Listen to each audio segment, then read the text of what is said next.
For more, soon. This is LBC from Global, leading Britain's conversation. The Nigel Farage Show. Mr. Nigel Farage. Thank you, Donald, and good evening, everybody. Well, it was the issue that was always going to be one of the most contentious during the whole Brexit process. It was, of course, the rights of EU citizens who would come to live, work and settle in the country. How many are there? Well, we think around about 3.2 million on a settled basis. Now, I was struck at the beginning of this process, knowing they'd ask us for lots of money, knowing this whole thing wouldn't be easy. But the one area that I thought was really straightforward and very simple from the beginning was this issue of those that had come to the country whilst we were members of the European Union. And I said this back on the 1st of March this year. None of us who fought this referendum did so to say we should retrospectively change the law on people's rights who'd come to the country legally. We're not that kind of country. Yes, I think we let too many people in, but we did it legally. That's the point. It would be an outrage to suggest that somehow you came legally and a country like us is retrospectively going to change the law. So I felt that was the sort of big offer. That was the one big generous thing we should have said at the start. Look, we're not a banana republic. These people all came here legally. We are going to respect that. And once we'd made that big offer, I then thought we should be tough as hell on the money and absolutely everything else. But no, the Prime Minister did want this to be part of the negotiating process, part of what culminated on Friday. Today, she was in the House of Commons after securing her deal in Brussels in the early hours of Friday morning, which of course allows the Brexit talks now to move on to the next phase, namely trade. And today, in the House of Commons, this is what Mrs May had to say. EU citizens living in the UK will have their rights enshrined in UK law and enforced by British courts. And UK citizens living in the EU will also have their rights protected. The jurisdiction of the ECJ in the UK is coming to an end. Now, I'm particularly keen to hear from EU citizens living in this country. I'm happy to hear from anybody, obviously, but if you're an EU citizen living in this country, I want to know from you, should Mrs May perhaps have done this a little bit earlier? And now that she has done it and backed it up with an article, a big open letter in today's Evening Standard, has she now got the balance right for EU citizens? And as we develop this argument, has she also got a plan to deal with immigration in the future? So I want to hear from you. Should she perhaps have done this earlier? And now that she has, do we think the balance is about right? Let me know what you think by calling 0345 6060 973. You can text me on 84850. You can tweet using the hashtag Farage and LBC at LBC. You can watch us on Facebook, and of course you can comment there too. So not only did we get this deal, so-called deal, in the early hours of Friday morning, but now we have in the Evening Standard, she's clearly trying to make up with George Osborne, isn't she? We now have this big open letter sent out from number 10 Downing Street. And it is, well, to say that it's fulsome and its praise of EU citizens would be a huge understatement. She says in this letter, I greatly value the depth of the contributions you make, enriching every part of our economy, our society, our culture and our national life. I know our country would be poorer if you left, and I want you to stay. She says there have been underlying anxieties. Well, I guess that's because we didn't guarantee the rights of those already here earlier. And she talks about a new settled status scheme that will apply for EU citizens. So I find myself in the opposition, having been critical of her for not grasping this nettle in day one. Now that she has done it, I almost feel the tone of this letter is over the top. I wonder what sort of Brits reading this think, gosh, what about us? I mean, are we not very important? I'm also concerned that what the deal effectively does is almost nothing to cope with the issue of EU immigration. And I think, look, of course, ultimately, the Brexit vote was about making our own laws in our own country, having our own courts make big decisions, but it was also about controlling immigration. And I don't think this deal that she's done is going to do anything to control EU immigration for a very, very long time. My first caller this evening is Ergan, who's calling from Preston. Good evening. Well, it's Jürgen, but thank you very much for taking my call. I've been living in the UK now since 1998, and I just can't believe how they're treating Britain, really, to be honest. I've lived under British law, and I wish to live under British law. Right, so you're perfectly happy to live under British law? Absolutely. Why wouldn't you? I came here to live and work, and I've worked every single day, paid my taxes. Well, Jürgen, you are now in a very different position, of course, to me, because you now not only have the protections of British law, you also have the protections of EU law, and the European Court of Justice will be able to rule in your favour against a High Court judgment, even Supreme Court judgment in this country. So in a sense, we've kind of given too much, really, haven't we, as a UK government? Absolutely. I don't understand why any citizen would be treated different to British citizen. British law should rule, really. British law should rule. Yes, it was very interesting. You know, we talked to Jacob Rees-Mogg about this last week, and he made the point that, you know, US soldiers based out in Pacific Islands, you know, have more rights than the locals, and that causes a lot of friction in those areas. And I wonder, you know, because Mrs May says, look, don't worry, there'll only be a few cases every year. We only have to refer, she tells us, to the European Court of Justice. But it won't be long, Jürgen, in my opinion, before there is a test case that gives somebody like you, effectively, more rights than the local British population. And I agree with you. I think there is something wrong with that. And by the way, since you've come here in 1998, what do you think of it so far? Well, it's made my home. I mean, I prefer to live here now, and I'm more British than Swedish, to be honest. No, fair enough. And did you understand in the referendum why the sheer numbers of people coming to Britain was an issue? Yeah, I do. I mean, myself, I came here because my skills were of a shortage, and the way people are coming here and not adjusting or coming to claim benefits, it's beyond belief, to be honest. No, interesting. Jürgen, fascinating phone call. Thank you very, very much. On Twitter, I get an absolutely key question. Has Theresa the Appeaser allowed EU people to bring family too? ?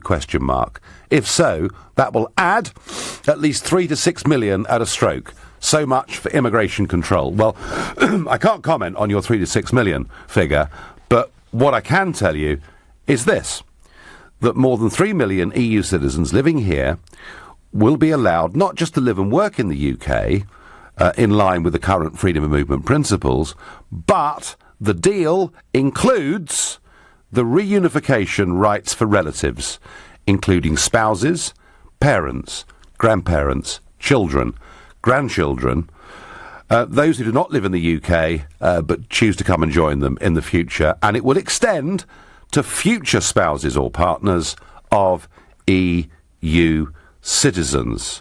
Now, I'm not for one moment going to give you a prediction of what that means in terms of numbers, but the fact is, the very thing that so many millions of people turned out to vote for in that referendum, people in many cases who'd never voted in their lives, they did it because they felt simply, in numerical terms, way too many people were coming into the country, and they wanted us to get a grip. And as far as EU citizens are concerned, nothing is going to happen. Effectively, an open door is going to stay there for many, many years to come. And what I said at the beginning, I wanted Mrs May to be open and generous to those that had come here legally. I wasn't extending that to those that wanted to come in, you know, over the course of the next few years. So, yeah, I am certainly concerned about that. Nigel, how can you say now that you were in favour for Europeans to continue to live in this country when you based your entire Brexit campaign on immigration? Pepe, I made it clear all through the campaign that we are not a banana republic. We were not voting Brexit to throw people out who'd come here legally. I did think too many had come, but they'd come legally. And that was not the issue in the referendum. The issue was about getting a grip and drastically reducing the numbers coming in the future. And at the moment, I don't see any plan to do that. If somebody out there can tell me I'm wrong, please, 03456060973. I'm going to go to Dean, a new caller from Uxbridge. Good evening. Good evening, Nigel. We've never spoken before. It's my first time. Welcome. I'm a bit nervous because I was talking to you, which is great in a way, if I'm honest here. Right. Go on. Dean, you're on LBC. I won't interrupt you. Don't be nervous. Tell us what you think. I've got a lot of respect for you, Nigel. At the same time, I've got a lot of respect for Theresa May. I mean, she dealt with Brexit in a good way, and a nice way, I assume. I'm an East European guy, Romanian originally. When I came here 7 years ago, I used to scrub the toilets. I couldn't speak a single word in English, and now I work as a business manager for a company. And I have quite nice fixing salary. I'm quite happy with that. I've worked incredibly hard, you know. And I think Theresa May, the way... Thanks so much, sir. I think the way Theresa May dealt with the Brexit is so great because she caused as little destruction as is possible. Imagine logistics. How many people are working in warehouse, East Europeans? A lot of them. And because it's a problem in the British culture. No one wants to work anymore. That job is for East Europeans. That job is for East Europeans. That job is for East European. So at the same time, you wanna drop the number of people coming in this country, which is, I think, is right in a way, because my wage was bigger a few years ago than it is now, you know, which I think is right in a way. But at the same time, you want to cause as little disruption as is possible. Even if the European Court of Human Rights will have a say in the country, but in 5 years, no one can stop us saying, you know what, we want a referendum on that one. Dean, in terms of disruption, I'm on your side. I think anyone that came here legally, should not have their rights interfered with. And I think she should have done this a long, long time ago. But Dean, I disagree with you. You disagree with me? Yeah, I disagree with you because you cannot say, yes, I want everyone to stay in this country until EU they say the same thing about Brits living in those countries. You can't do that. Well, Dean, I understand that, and that was the argument, that they couldn't do that until Brits' rights were guaranteed. But it seemed to me, once we'd made that big generous offer, they'd have had no choice. But Dean, do you understand the argument that that one of the things we voted for in this referendum was to get back a bit more control of our borders, to try and reduce net migration, which has been running at between 250,000 and 350,000 for years and years? Of course, yeah, I agree with you, Nigel, and I think you're so right on that one, because you're right, but what's going to happen now is all the beggars, all the prisoners will be sent back home.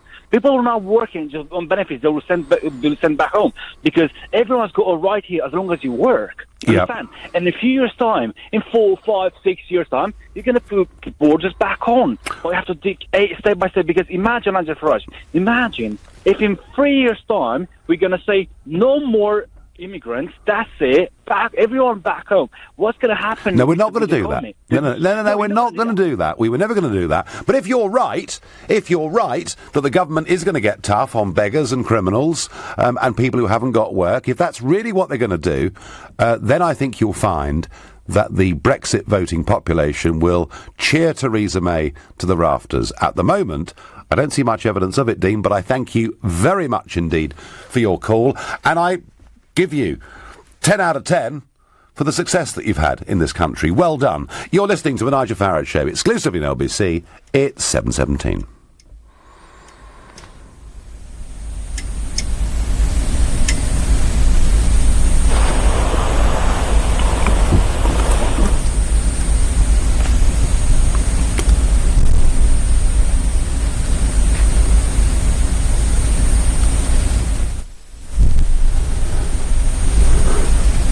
Do we have a Take a caller. Okay, right. We have technical problems here at LBC. The first time I've experienced this in a year. In that case, if we're not going to the break, we're going to go to Swindon and go to Anton. Anton, can you hear me? Yeah, hi Nigel, yeah. Nice to hear you. Thank you for accepting my call. Not at all. So tell me your story, Anton. Well, I'm myself. I'm not a European citizen. I'm Russian myself, and my wife, she's a Portuguese. Uh-huh. And so actually, yes, she takes quite seriously all the stories around Brexit. She follows the news. And, there were a lot of discussions inside our family. What's actually going to happen with her? My child, my son, he's a Portuguese as well. So, and we are living in the UK since the year 2000, so we are well settled in here. We've got a house, we've got jobs, so we are actually living the same life as all originally British people here. So you're pleased. So you're pleased and relieved, Anton, that your rights have been guaranteed. Well, to be honest, we expect there are going to be positive outcome. We couldn't imagine that all the European citizens will be kicked out of the country. They will lose their rights, which they have to change their lives. They've been living here for 20 or more years. So it was quite unimaginable. We couldn't imagine it will happen. No, and nor could I. So, no, so it was not a relief. Yeah. So what really there is a big question mark about legislation, because my understanding that the European citizens, they're protected by the European law, yep, as well as the British. Yes. And so it's going to be quite interesting story. Imagine there is a company, and a big company with a mixed stuff, like European citizens and British ones, and there is a massive redundancy, ongoing, which is kind of quite common situation. So European citizens, they will be protected by European law, which provides much more rights, much more protection for the employees than the British law. So it means two kinds of citizen living within the same country, and that, to me, Anton, I just think it's wrong. Well, I'm not quite sure whether it's wrong or right, because there are no details. Yeah, but the thing is that again, in my example, if we have this redundancy, then British people, they will be underdog against the European citizens.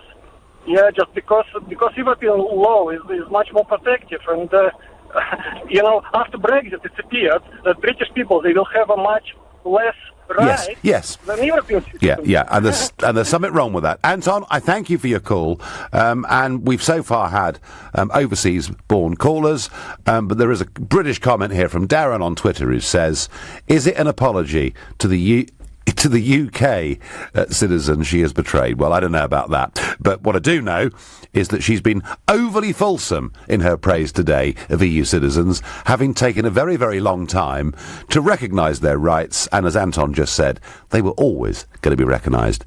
Anyway, now I am now entirely confident that any technical gremlins that have bedevilled us have now gone. You're listening to the Nigel Farage Show, exclusively on LBC. It's 7:21. This is LBC. To re-record your message at any time, press #. Hey, baby. No, that's rubbish. Hey, just calling to see what's shaking. Hi, it's me, just checking in before I hit the old Jim-a-rooney. No. Hi, I just love you, okay? Can't say that. Message completed. No. With Vodafone Pay-As-You-Go One, you can stay in touch as much as you like and never pay more than £1 a day. The rest is on us. Hi, listen, about that message. Search Vodafone Pay-As-You-Go One. The future is exciting. Ready? Vodafone. Opt in and spend £1 a day for unlimited standard calls and text plus 500 meg of data in the UK and or Europe zone. Terms and exclusions at vodafone.co.uk/pay-as-you-go1. Merry Christmas. It's a phrase you'll hear a lot this time of year. But Christmas is not always happy, particularly for men involved in a divorce they didn't choose. Meanwhile, they await the outcome in someone else's home this Christmas. These men need more than the help of a good Cordell & Cordell lawyer. They need the hope and encouragement of a good friend. If I've described someone that you count among your friends, be sure to remember him in this season. Visit cordellcordell.co.uk. Cordell & Cordell, a partner men can count on.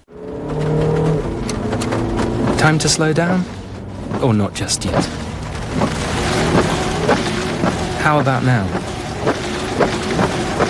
Now? Perhaps you'd start slowing down now. When it rains, it kills. Last year, 2,987 people were killed or seriously injured when driving in the rain. When it's time for your wipers, it's time to slow down.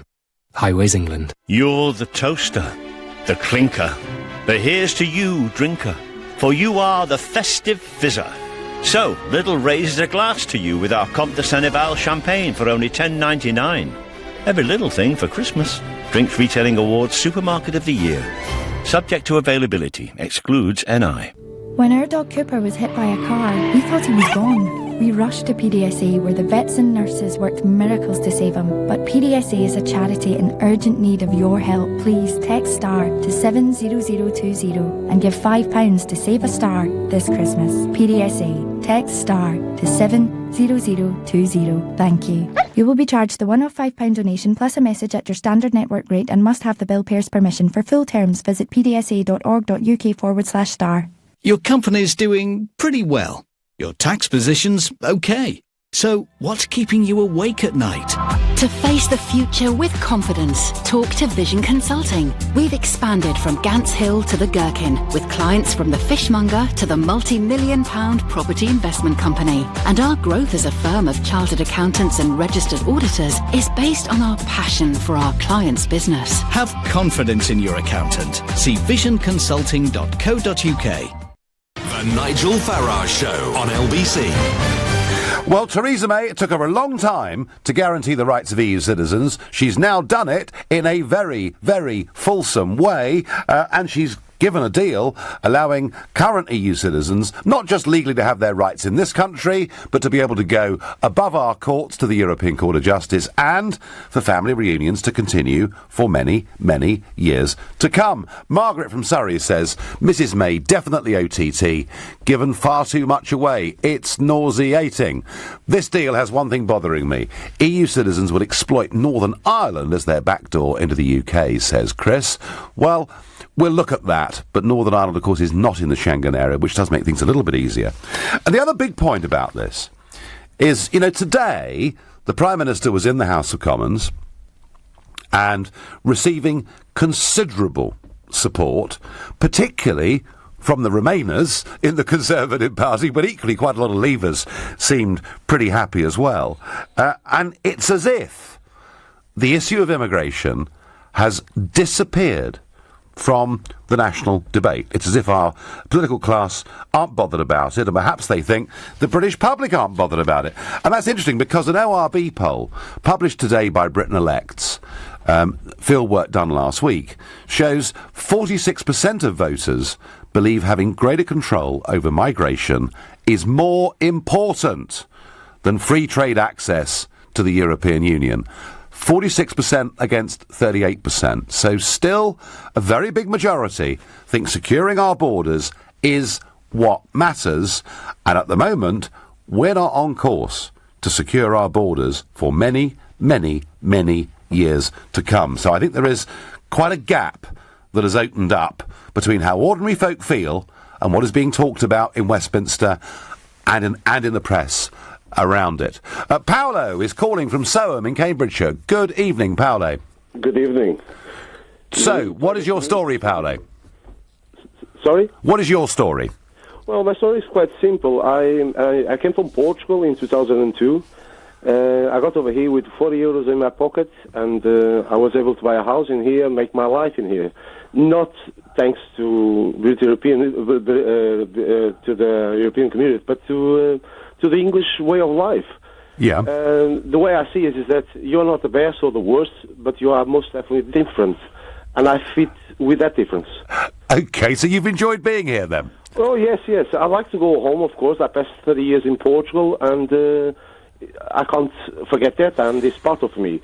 But the fact is that we have to be pragmatic, and that is my life. My two sons are here. Yep. Both of them took the British nationality. Uh-huh. One of them is on the British Army already, so I'm extremely proud. And what Theresa May has done, I think she lost the war not in Europe, but she lost the war here in England. There's so much pressure on her to make a deal that she will give away things to many just to make the deal. Yes. But I think she's losing over here, not over there. She's already losing here. Well, do you know what? I think you're right. I think there is more public disquiet about this deal that most people are letting on and recognising. I do agree with that. Paolo, tell me, do you feel, as a Portuguese man living here, that our legal system simply isn't good enough for you, and that you need to have recourse to the European Court of Justice in Luxembourg to protect your rights? No. That is part of a scheme. I left Portugal when Portugal joined the euro. Yes. And I suffer that because everything doubled on price, but not my wages. My rights gone, but not my obligations. And that's why I came over here. I was a postman in Portugal. Yep. People complain about the Royal Mail here, the conditions they have. In 2002, the post office in Portugal was lost. People don't have no rights whatsoever on that European community. I'm a lorry driver. Yep. And I go and park on the service. And I park on the service in, for instance, Beach Hang on the M11. There's Spanish there. We park on the M40. There's another Spanish. There's French. So if you guys are so bad, why so many people is here? The reality is simple. Well, quite. People We're not.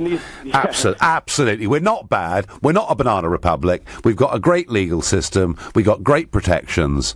And for us to have signed up to the ECJ to giving you superior rights to UK passport holders, Paolo, is wholly, totally unnecessary.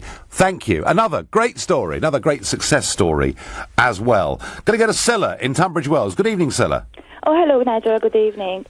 I am originally from Hungary, and I'm just very surprised about this because I am very happy as Theresa May did this. I find it a little bit unnecessary, really. But I'm also surprised about this reaction of yours because we are not the enemy of this country, and you know exactly what the problem is.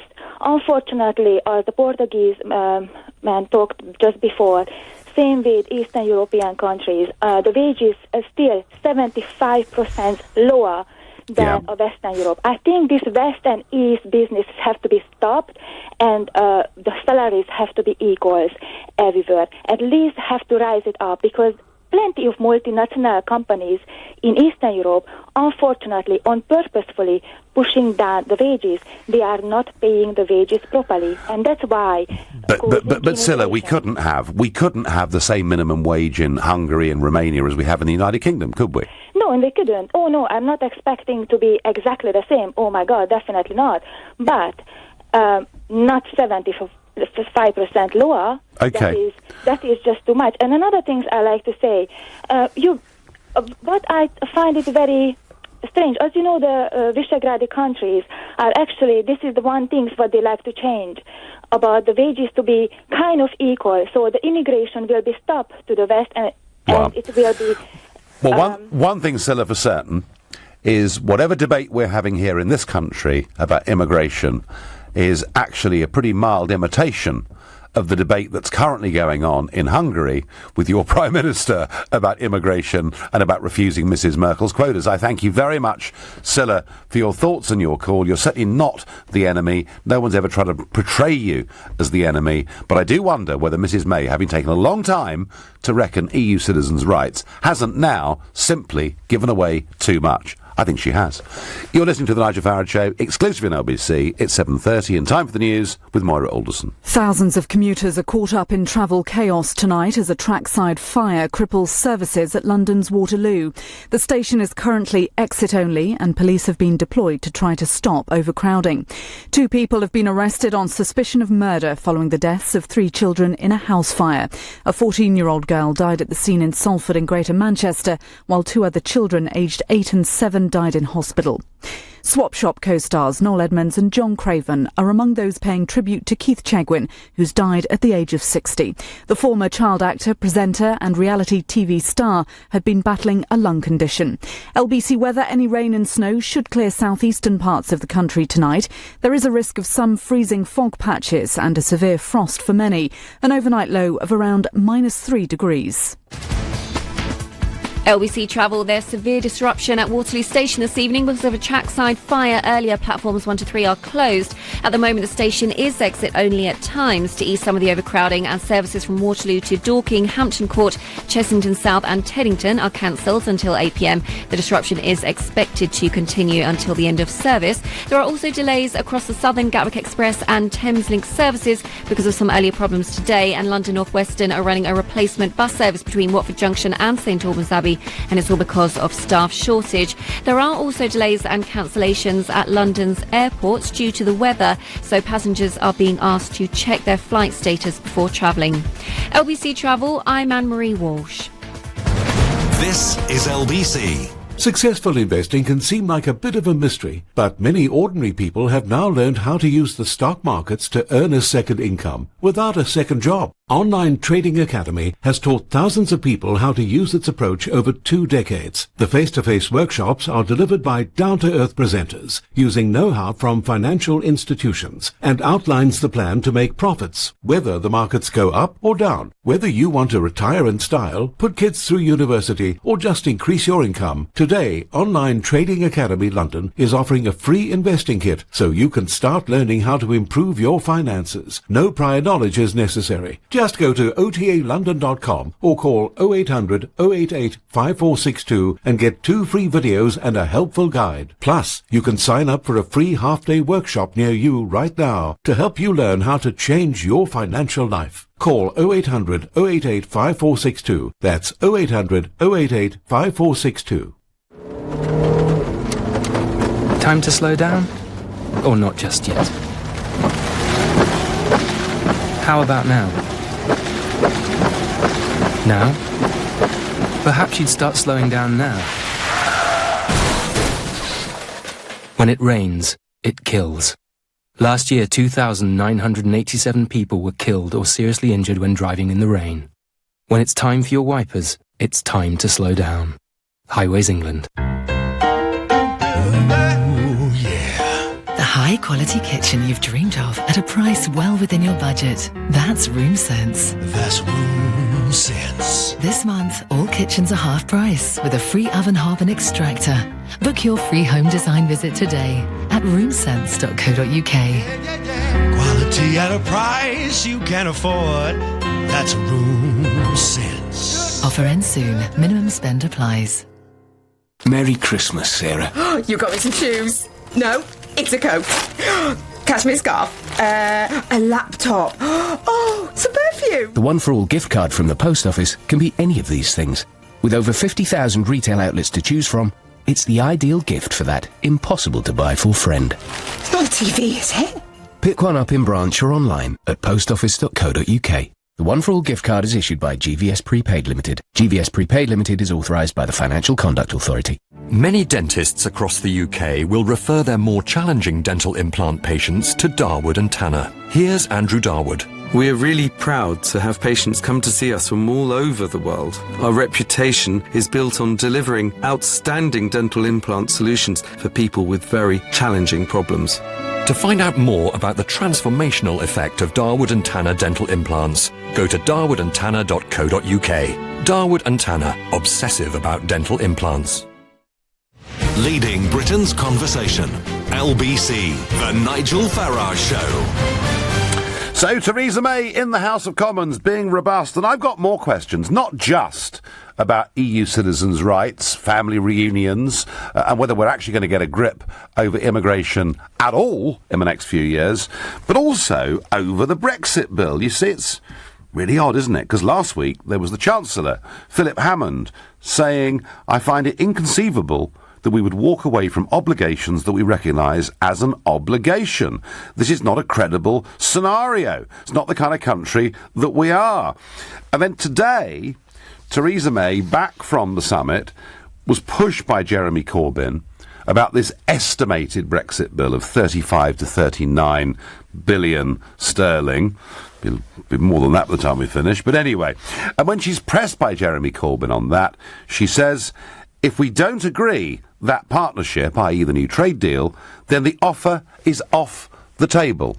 Now, I was actually quite encouraged by that, because I thought we made a huge number of concessions on Friday, but if genuinely all of these concessions, including the Brexit bill, could be withdrawn unless the EU play fair with us on trade. And if I really thought that, I'd be a little bit less critical of the government. I just don't see it being the case. And on the immigration issue, she does chop and change, this Prime Minister. It is remarkable. I mean, the Tory party conference in 2015, it was the moment, I think, that the Daily Mail and others thought this is the woman that we're going to back, because she said the evidence from the OECD, the House of Lords Economic Affairs Committee and many academics shows that while there are benefits of selective and controlled immigration, at best the net economic and fiscal effect of high immigration is close to zero. So there is no case in the national interest for immigration on the scale we've experienced over the last decade. That's what she said to the Tory party conference in 15, despite having been the Home Secretary for the previous 5 years and in charge of it. And then today she says, I greatly value the depth of the contributions you make, enriching every part of our society, our economy, our culture, and our national life. I know our country would be poorer if you left, and I want you to stay. So it is quite difficult sometimes to work out, with any length of timeline, exactly where the Prime Minister stands on this. And I get on Twitter from Anne, it's looking more like Theresa May is sacrificing our people in favour of bootlicking in Brussels. This is outrageous. Nigel, this is EU gerrymandering. Get a few million more Remainers into the country before the second referendum, says Rich. Well, I don't know about that either. But what I do know is we've given away an awful lot. And so far, EU citizens that have rung us, that have made their lives in this country, don't seem to think they need an extra court in Luxembourg to back up their rights. I wonder what Adrian in Putney makes of this. Good evening. Good evening, Nigel. Nigel, sometimes I have the impression that you are assuming that every EU city are dying to stay here. I think you must know that many people are planning to leave. And I think people should know that many people like myself are planning to leave, because we cannot live in a country that we don't feel welcome. We don't have that sense of belonging, especially after that referendum. We know half of the people don't want us here, despite the fact that they don't say it to you. But we know some people don't want us to stay here. So it's a very tricky situation. Many people are leaving as well. I think it's important for you to know that many people are going as well. Well, Adrian, people come, people go, that's true. Of course that's right. Although there have been, I must say, Adrian, there have been some wildly inaccurate stories on this. I mean, the huge brouhaha and scare, 10,000 EU citizens leave the NHS, and it's painted out as being a total disaster. And what they didn't tell us was that 13,000 had come. So, yeah, I mean, do you, Adrian, let me ask you. Yeah. Nobody in that referendum campaign, and I guess, in many ways, I've been the hardest vote for leave for years and years and years. Yeah. But I never in that referendum campaign or since suggested, did I, that anybody who'd come here legally didn't have the right to be here? No, I understand. You never did. But it's not about only yourself. It's about other people as well and the way they perceive it. And I feel it every day when I go shopping, when I have a meeting with my British friends.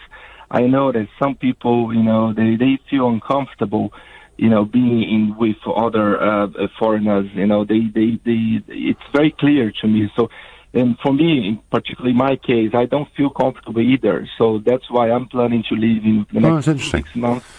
And you think, Adrian, or your experience says to you that the referendum, in your personal experience in Putney, has changed the atmosphere? In many ways, yes. I've seen, people on the trains, when you go shopping, when you go to a party. The feeling is like, when you go to a party, but you haven't been invited to the party. So it's a bit awkward because you don't want to stay in a Oh, party. I know. The party is very fun, but you don't want to stay in the party Adrian, anymore. I feel like that every day I'm in the European Parliament. I can tell you, I know I'm not welcome.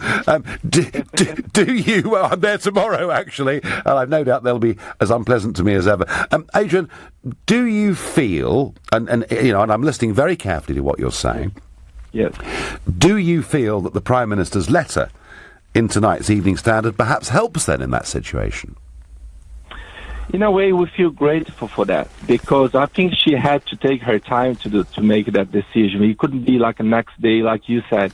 She had to take her time, and we feel very grateful for that decision. I feel a little bit relieved now, but it's still not enough to make me stay here. So I'm planning to leave, but we feel grateful for that, yes. Okay.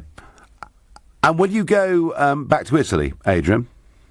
No, I'm planning to going to Portugal, and I know jobs are there is not very great right now, but I'm going to figure out something. Okay, listen, Adrian, thank you for your call, for your experience, and I'm getting lots and lots of EU citizens on the lines tonight, and texting and tweeting me, and please, please, please, keep going. Nigel, the issue of immigration has been forgotten. The problem is that since June last year, everyone that voted Brexit has been labelled a racist. Try to have a conversation about immigration now, and you'll receive a torrent of abuse. People's fears have simply been driven underground. And that's Paul from Oxford. And Paul, I have to say, there is some truth in what you say. They're once again making it very difficult in this country to have an open, sensible debate on this issue. And yet I know there is an absolutely massive gap between what is being said in Westminster and the way that many ordinary people are feeling. Theresa May is leading EU citizens into a state of false security. The next general election will be fought on the manifesto of promises to reverse Brexit or fulfil the promises this government failed to deliver.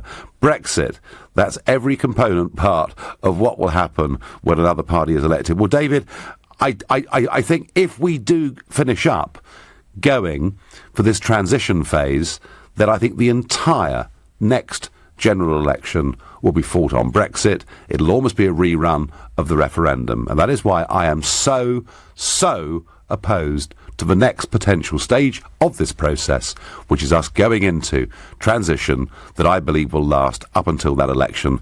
I want us to have this done and dusted well before that election. You're listening to The Nigel Farage Show, exclusively on LBC. It's 7:45. Coming up at 8 on LBC, Clive Bull. As a major hospital trust is placed in special measures and the chairman resigns, is the health service being starved of funding, or is it just being managed very badly? Clive Bull on LBC. Time to slow down? Or not just yet? How about now? Now? Perhaps you'd start slowing down now. When it rains, it kills. Last year, 2,987 people were killed or seriously injured when driving in the rain. When it's time for your wipers, it's time to slow down. Highways England. Cold or flu keeping you awake? It can feel worse at night, can't it? Try Sudafed. Our range of tablets and fast-acting nasal sprays provide effective relief from cold and flu symptoms, unblocking your nose and easing the feeling of pressure and heaviness in your head, so you can take control of your symptoms during the night. For a clear head, try Sudafed. Available in most supermarkets and pharmacies. Sudafed Sinus Pain Relief Tablets. Sudafed Block Nose Spray contains xylometazoline. Always read the label. Everyone likes to get a broadband deal, but who's got time to go searching for them? At BT, we do the hard work for our broadband customers by offering them personalised deals. So now getting the right deal takes no time at all. If you're our broadband customer, you can find your personalised deal at bt.com/mydeal. It's ready and waiting for you. Do you realise we've been on the phone for over an hour? It's crazy, we can't talk all night. One of us has to hang up first. No, well, I'm not going to. No, you hang up. No, you. No, you. No, you. Hello? Hello? Oh, she has.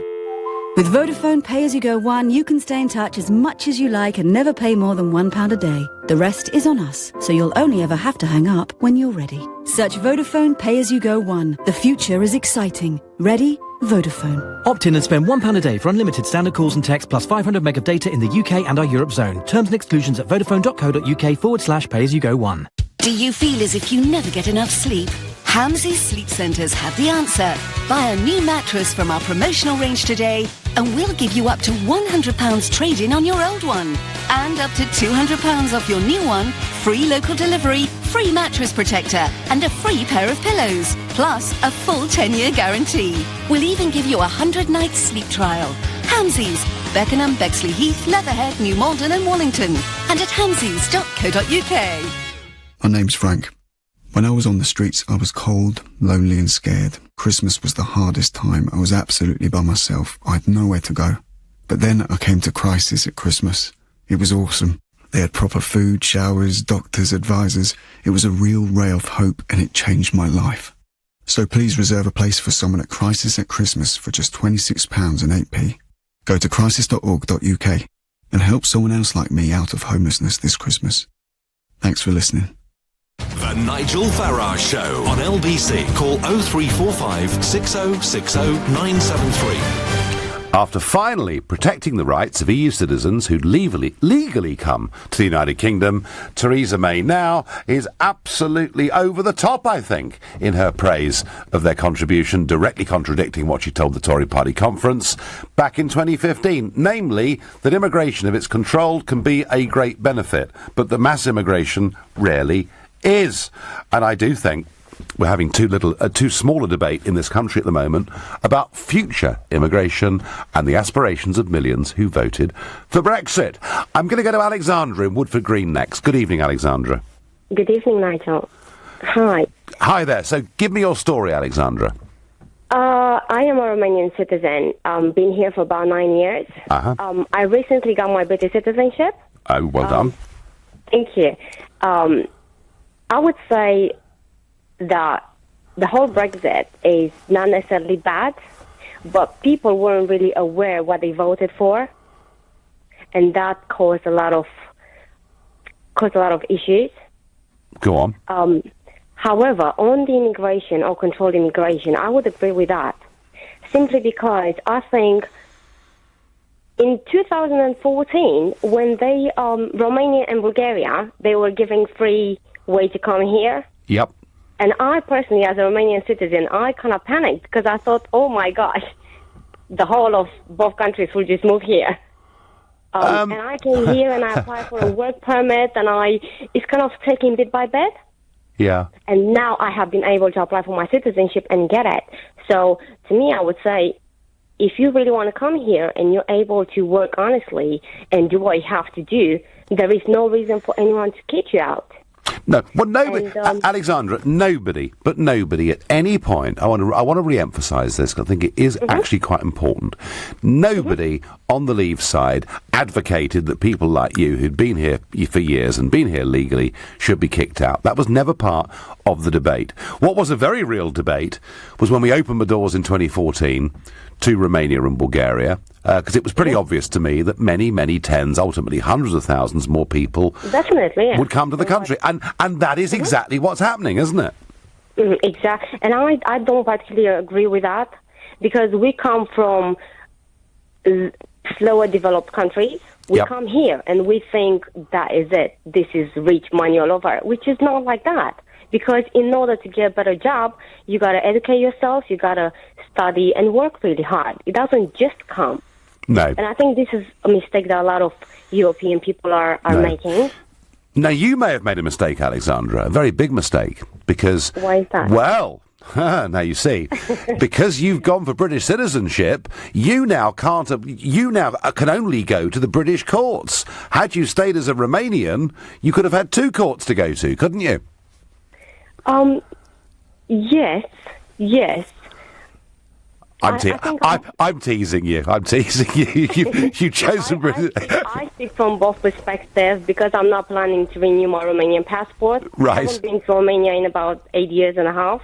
It's been a long time. Yep. And the gentleman before me was talking about having British friends and, feeling a bit uncomfortable. I agree with that to a certain extent. I think is how you allow people to treat you.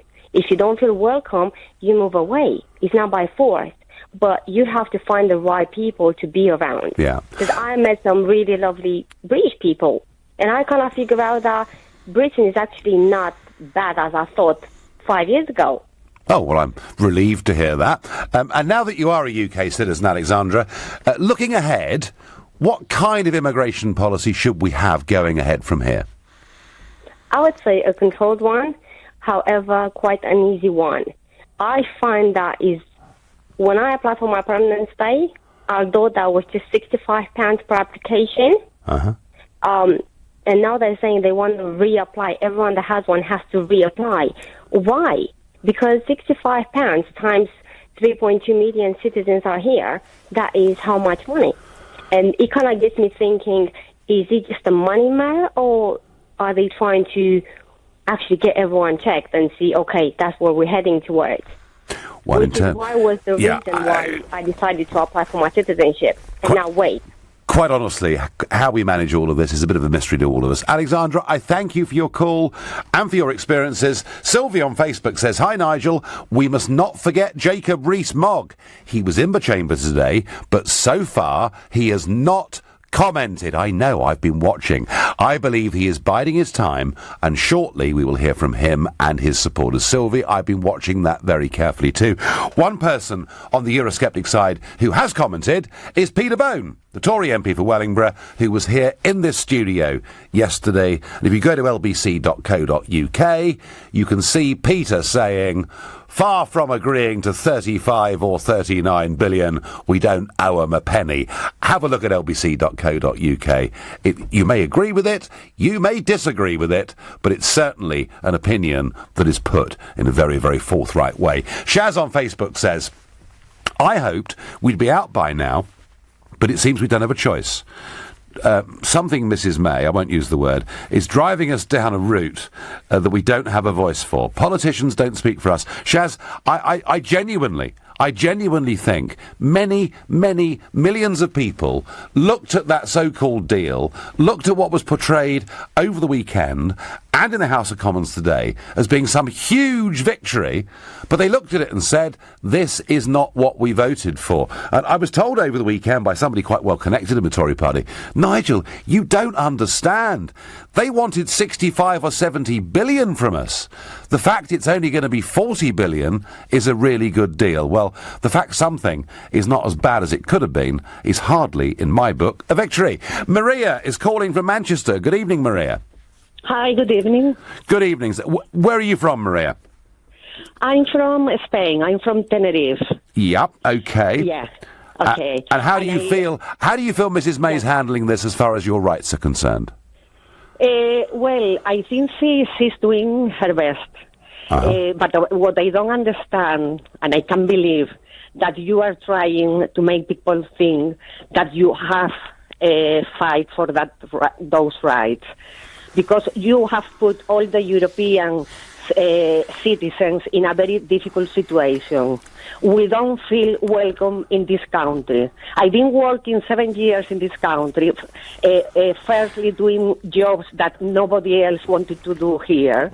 Unfortunately, I'm working now in one of the universities, but I live in this country next February, because I don't want to live in a country that doesn't welcome me. You know, and more than 2 million Britons are living in Spain, and they are very welcome, and they go every year on holidays, and now you are treating us as shit. So well, I won't take that, Maria. I'm not sure that's. I'm not sure that's fair, Maria. I'm not sure that's fair. I mean, look, I've always taken the view that of all the European countries, in terms of how we'd handled post-war immigration, we'd probably been one of the best and one of the most successful. Did people get upset, Maria, when a net figure of 30,000 a year that we had for 60 years became 1/3 a year? Yes, they did get upset. I mean, going on from here, Maria, do you think it would make sense for us to maintain open borders with the European Union? Or people didn't know what they were voting for. That was the problem. That was the problem, because you made sure to make people think that we were here stealing jobs, stealing money, or I don't know what. So I don't believe you, I don't trust you, and I don't agree with you. No, that's fine, Marie. You're absolutely fully entitled not to agree with me, and I do understand that. But I just want to set the record straight. Did I say that excess EU migration had driven down wages? Yes, I did. Did I say we had to get a grip of it? Yes, I did. But, Maria, at every single point during that referendum and since, I have said that if people like you came here legally, those rights should be respected. And I've always said that, and I've been urging the Prime Minister to do that for a very, very long time. Maria, I thank you. And in the end, the Prime Minister did, but did it with this extraordinary letter to the Evening Standard, cheering up George Osborne, I've no doubt, and she has struck a deal that not only gives the European Court of Justice say and gives EU citizens double rights over the course of the next 8 years, but from what I can see, through family reunion and everything else, there is going to be no change to the effective open door policy to the rest of the European Union for many years to come. The one prediction I will make is that you may think that because of the referendum, because of what's been said since, that immigration has disappeared as an issue in UK politics. I promise you it will come back to be the major issue that it really is. Can't tell you how long it will take, but it will come back as a key issue because people care about it. You've been listening to the Nigel Farage Show here on LBC. I'm back tomorrow night from Strasbourg at 7. Coming up at 10 tonight, it's Ian Collins. But up next, it's Clive Bull. Nigel, thank you. So, coming up, Labour's Tom Watson says robots may not cause mass unemployment, but in fact set us all free. So we'll be looking at today's report on the future of work.